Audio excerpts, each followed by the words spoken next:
In December 2024, the White House found one product adds $70 to your rent every month. The villain is RealPage's pricing algorithm. It pools every nearby landlord's private prices into one number. Then, it tells every landlord to charge that number. Together. Not just your landlord. Every landlord using the same software does too. That is not competition. That is coordination. Here is how that number gets made. For decades, leasing agents set prices the old way. They watched their own building. They guessed what nearby buildings were charging. RealPage offered something different. Landlords could see real numbers instead of guessing. Not their own guesses. The actual private rents of their competitors. Every month, landlords using RealPage report their actual rents and vacancies into the system. The software pools that private data across every nearby building using it.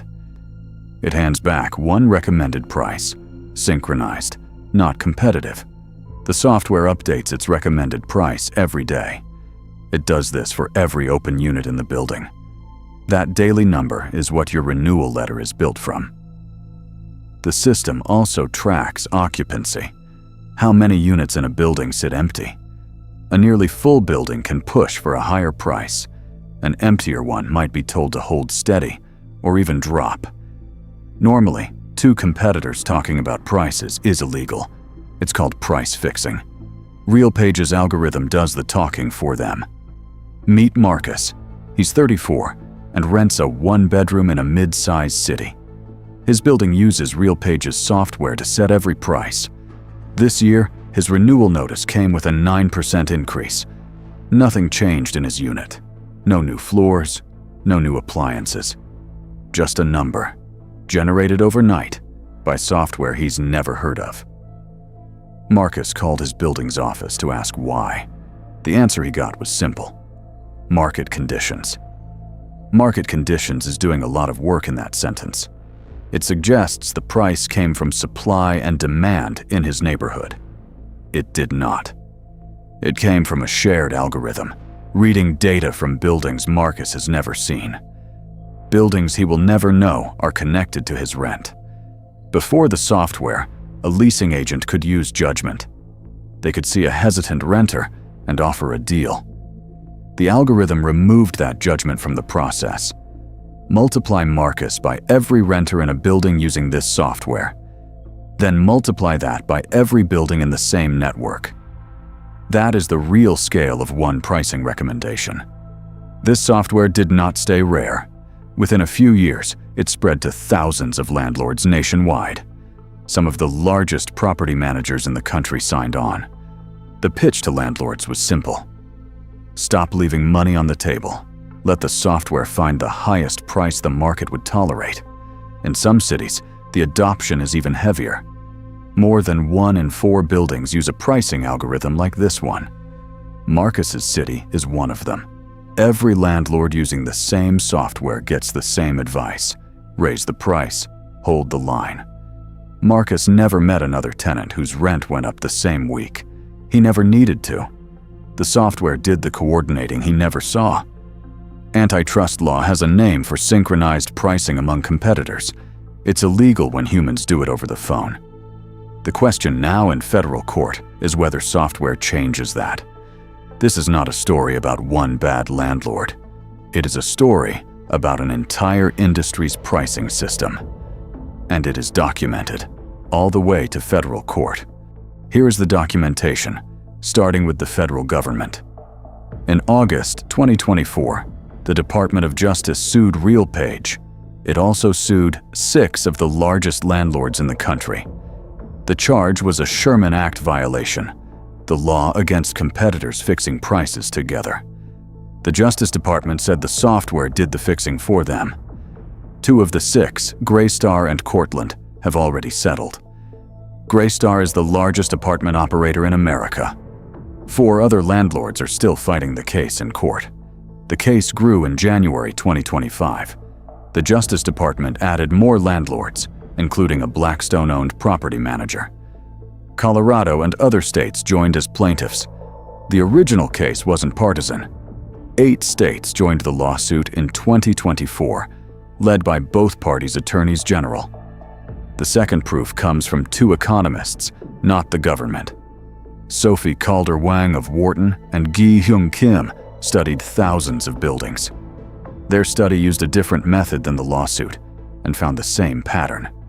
Their math found a $25 markup every month. It hit 4.2 million apartments nationwide. Different number, different method, same direction as the White House finding. Economists call this joint profit maximization, acting like one company, not many. That is the opposite of competition. The economists did not rely on a few buildings. They tracked rents and vacancies across thousands of properties from 2005 to 2019. That timeline predates the lawsuit entirely.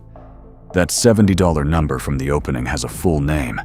It came from the White House Council of Economic Advisors, December 2024. They reviewed the same algorithm this lawsuit is about. The third proof point is internal, from the company itself. In 2022, ProPublica obtained company records and recordings. The software's architect, Jeffrey Roper, complained about his own leasing staff. He said, quote, "There's way too much empathy going on." RealPage executive Andrew Bowen explained the value plainly. He said few people would manually raise rents by double digits in a single month. The software would. Camden Property Trust's CEO, Rick Campo, described one result plainly. It came from raising rents and pushing tenants out. He called it, quote, $10 million in income. ProPublica also found something about how often landlords listened. Former employees said landlords followed the software's price 9 times out of 10. Not advice, compliance. By 2022, the software already priced nearly 20 million apartments. That was before the lawsuit, before the settlements.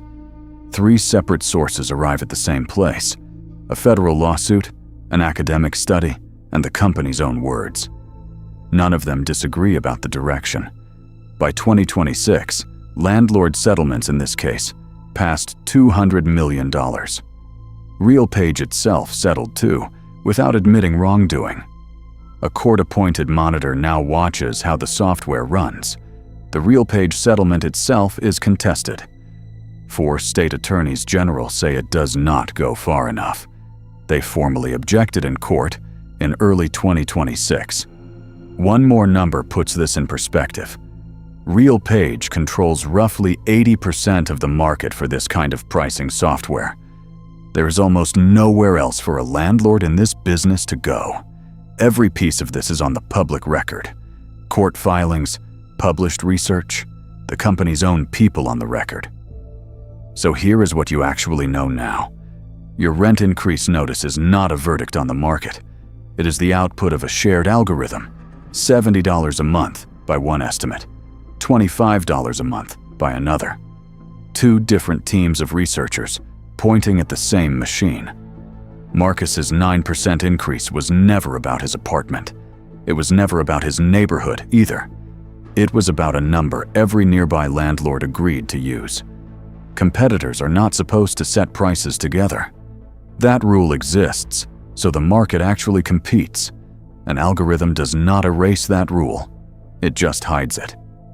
RealPage disputes that its software causes coordination. The federal government, 2 economists, and former employees describe the same pattern anyway. This is not the only price in your life set this way, but it is the clearest, best documented example so far.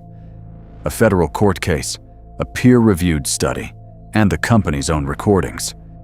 Picture that notification again. The renewal letter, the new number, the deadline to respond. It still looks like a decision your landlord made alone. The next renewal notice that lands in your inbox will look ordinary. A number, a date, a signature line. It will not look like 100 buildings data pooled into one price. But that is exactly what it is. You just know how to read it now. Most renters who got a RealPage priced increase never learned why. They assumed it was simply the market, the way they were meant to.